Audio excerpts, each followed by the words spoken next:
Olá, eu sou Fernando Caldas e vamos à nossa próxima reflexão.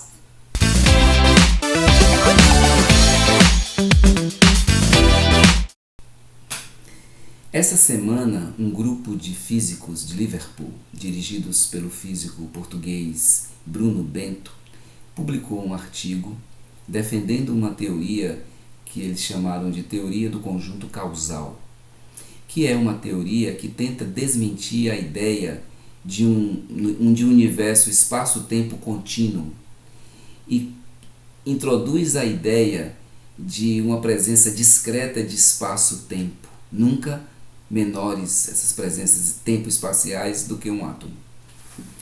O que é revolucionário nessa teoria é o seguinte, é que desmente o Big Bang como o princípio do universo.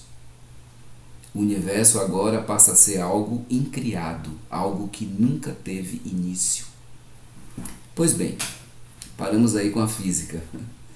É uma revolução, claro, é uma teoria.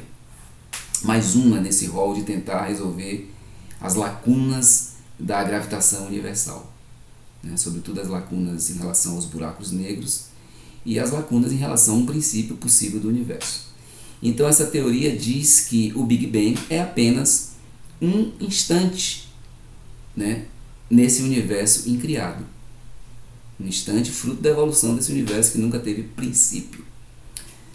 Bom, eu quero pegar isso para falar sobre a traição dos amantes.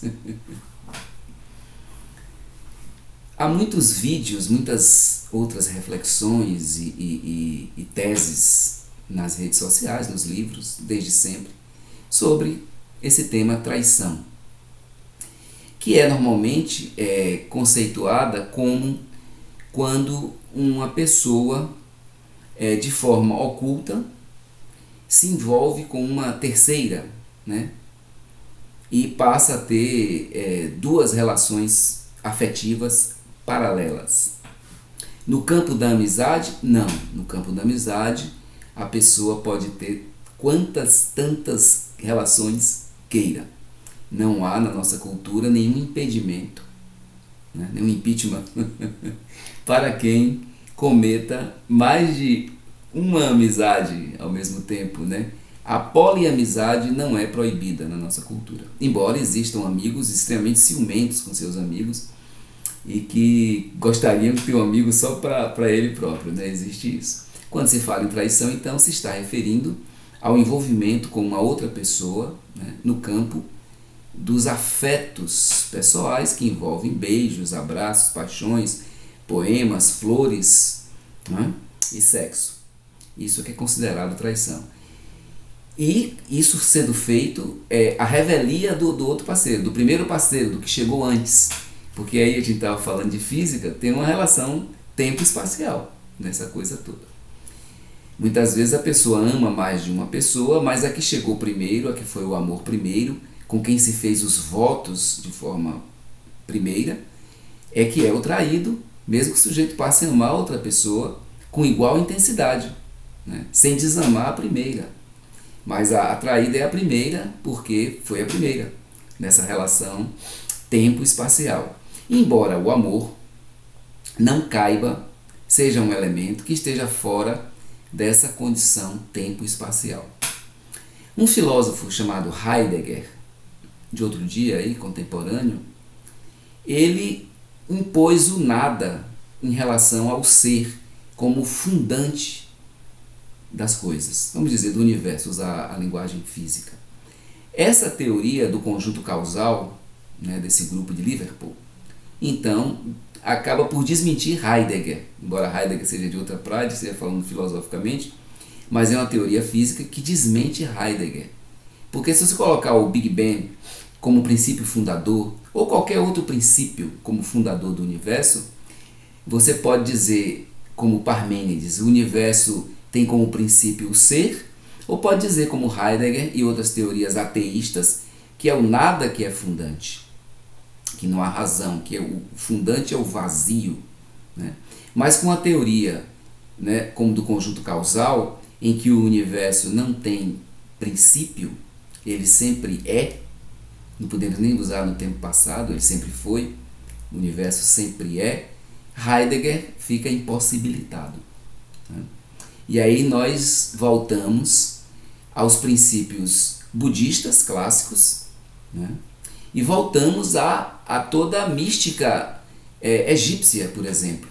Outro dia, num desses vídeos, eu citei um trecho que é atribuído ao faraó Akhenaton, mas que é um trecho lido nos rituais Rosa-Cruzes pelo capelão, quando ele diz: para o ser nunca houve começo, pois o nada não pode dar origem a alguma coisa.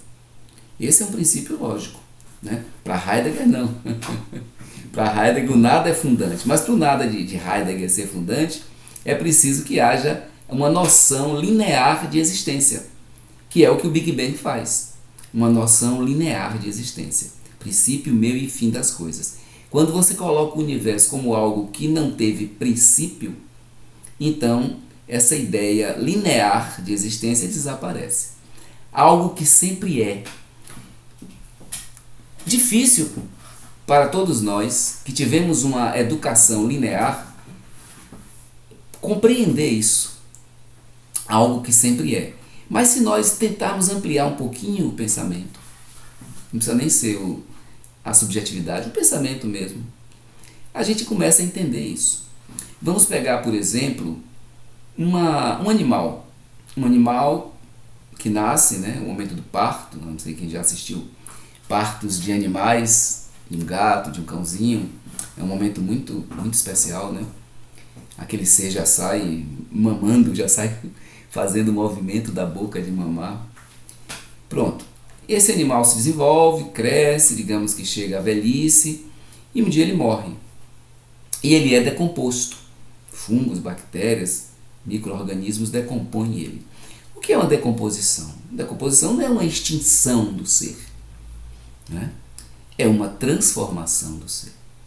Então, pensando assim, num exemplo muito simples desse, é fácil ver que o ser, ele não, antes desse cãozinho nascer, ele já era, ele já existia.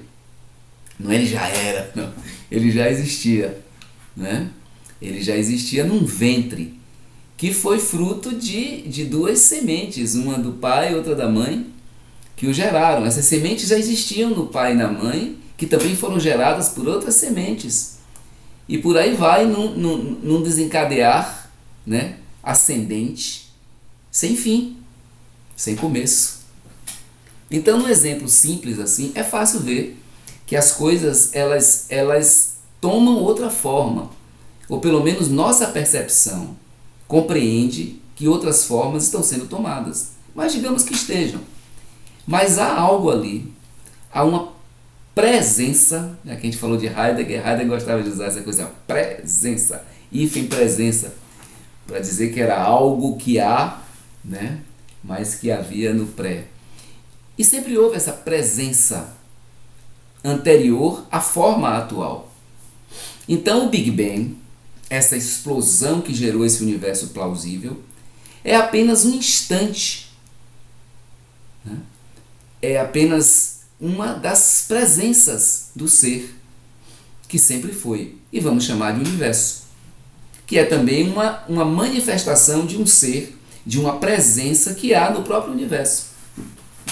Então nós recompomos toda uma tradição causalista. O budismo mesmo vai dizer, não há um princípio criador.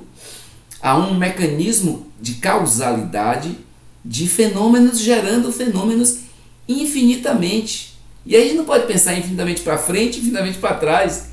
O infinito é. Então, no campo do amor. O amor não é algo que surja. Ele se ressignifica. Quando há um novo objeto do amor, o amor que é, e nós como entidades propícias a ser no amor, elegemos um outro objeto, Maria, João, Francisco, Carla, quem seja, para expressar esse amor que há em nós, também infinitamente. Esse amor que é, porque nós também somos. Como somos, estamos sujeitos a expressar tudo o que é. E entre essas coisas eternas do ser está o amor.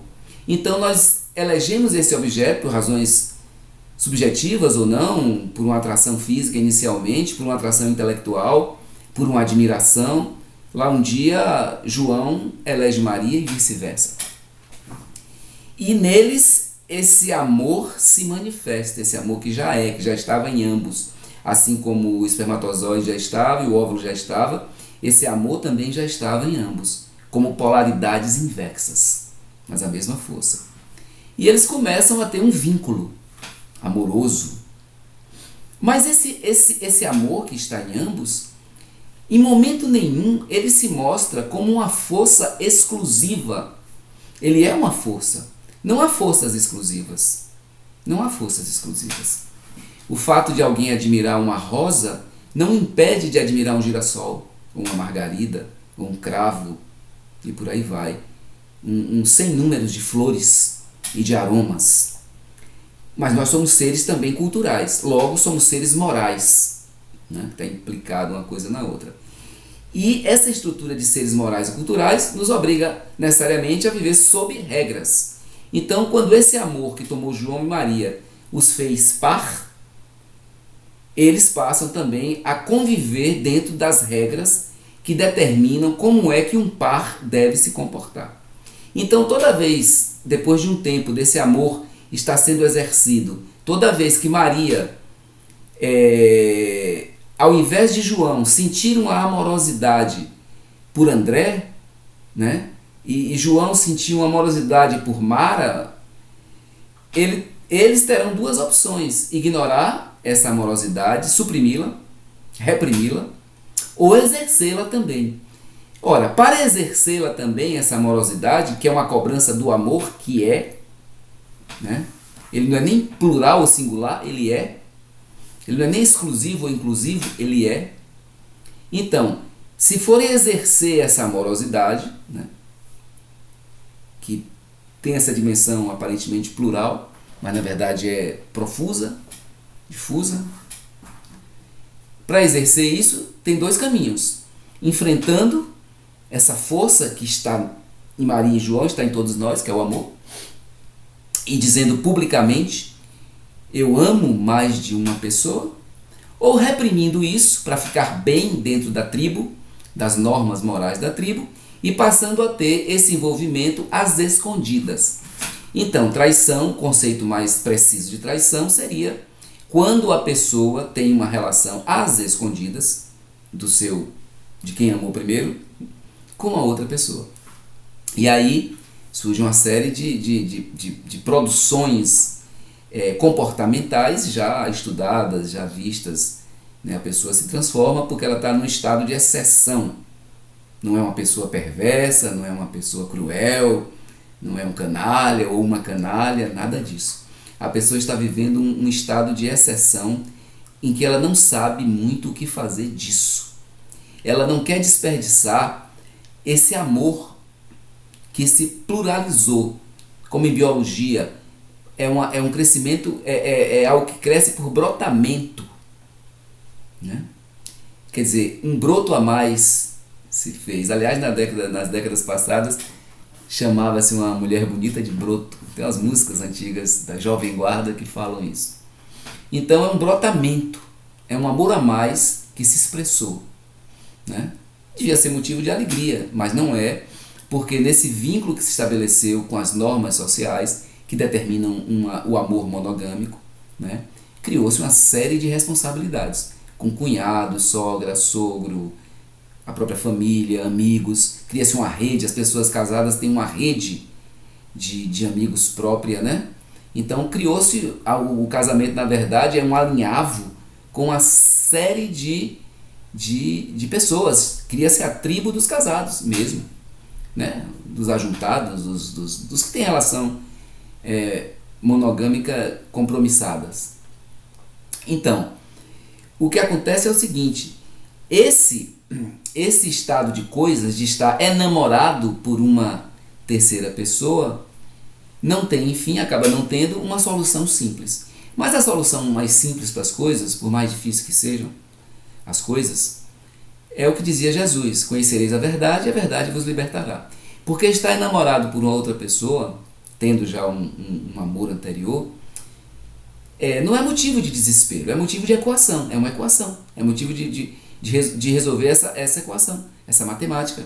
É uma equação complexa, às vezes com várias incógnitas, mas precisa resolver. Fugir dela não resolve, né? Ignorar, botar debaixo do tapete, esconder, aí corre-se o risco de virar um rol de mentiras, né? De passar a não ser mais, digamos, vínculos terceiros por amor, mas apenas pela busca incessante de um gozo carnal, que é um direito que as pessoas têm também. Não quero, quem sou eu para julgar ninguém? Não tem como julgar. Não julgar não é uma coisa só na ordem moral, não, né? É uma coisa na ordem lógica, na ordem matemática. Como é que nós podemos julgar? Como é que um rato pode julgar um gato julgar um cachorro julgar uma abelha julgar um elefante? São entidades distintas, que vivem em situações distintas. O ser humano é tão complexo que, mesmo sendo da mesma espécie, a gente consegue manifestar Adolf Hitler e Madre Teresa de Calcutá numa mesma espécie. Nenhuma espécie é assim. As espécies, claro, você pega animal e condiciona para ele ser cruel, para ele ser dócil, mas é condicionamento operante. Mas se deixar os animais soltos, eles vão ter um comportamento aproximado, muito igual. A gente não, a gente é uma espécie muito... E por sermos tão complexos, não podemos julgar, porque o outro tem uma história.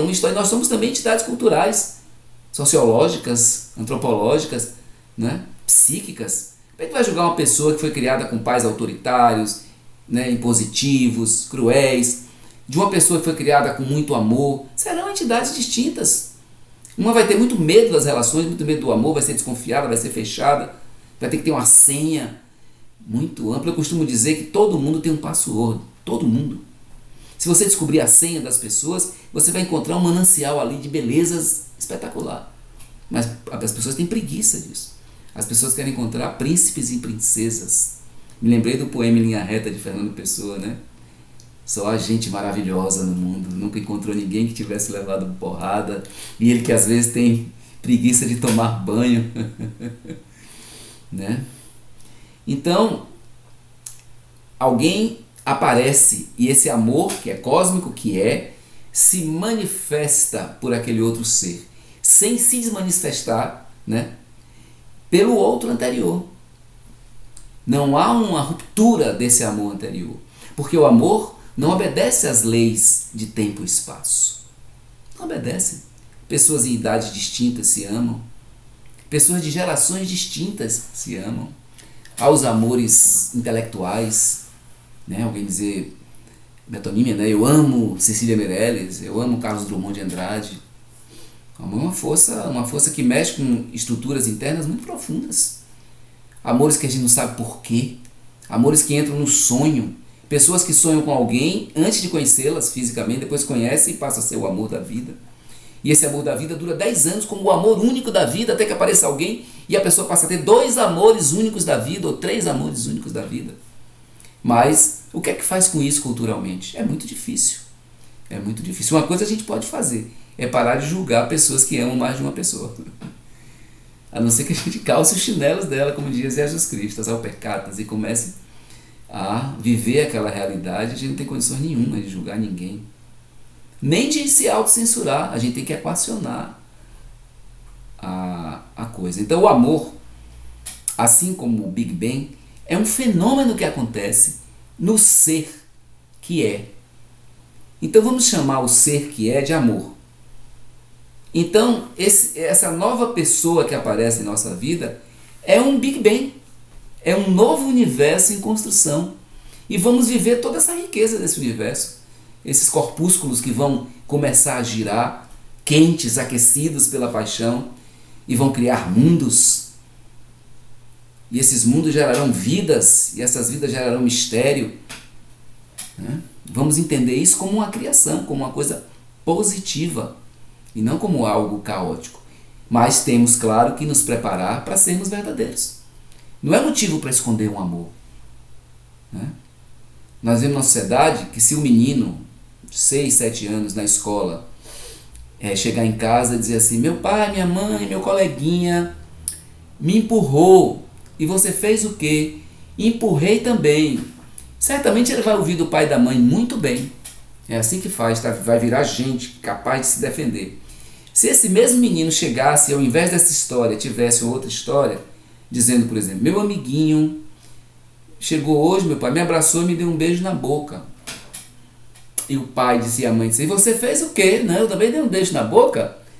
O pai e a mãe não diriam normalmente muito bem, diriam, não, não beije na boca do seu coleguinha. Então, é uma sociedade que ensina o ódio. Né? Da exclusão, tá lá no... Tem uma trilogia maravilhosa e um dos filmes, o diretor polonês, é Não Amarás. Tá lá nos mandamentos. Completando, né? Não amarás a mulher do próximo. Né? O próximo não tem mulher. Ninguém tem mulher, ninguém tem homem. Nós somos, é o ser aí. E por ser o amor uma força tão maravilhosa, né? É estranho que vivamos numa sociedade onde o ódio possa ser público, notório e explícito. Numa roda de amigos é bom contar, né, que deu porrada, bateu, o cara passou no trânsito, me fechou e eu xinguei a mãe dele. Mas não pode dizer que está amando. Isso é velado. É uma sociedade adoecida. Né? É preciso reverter isso.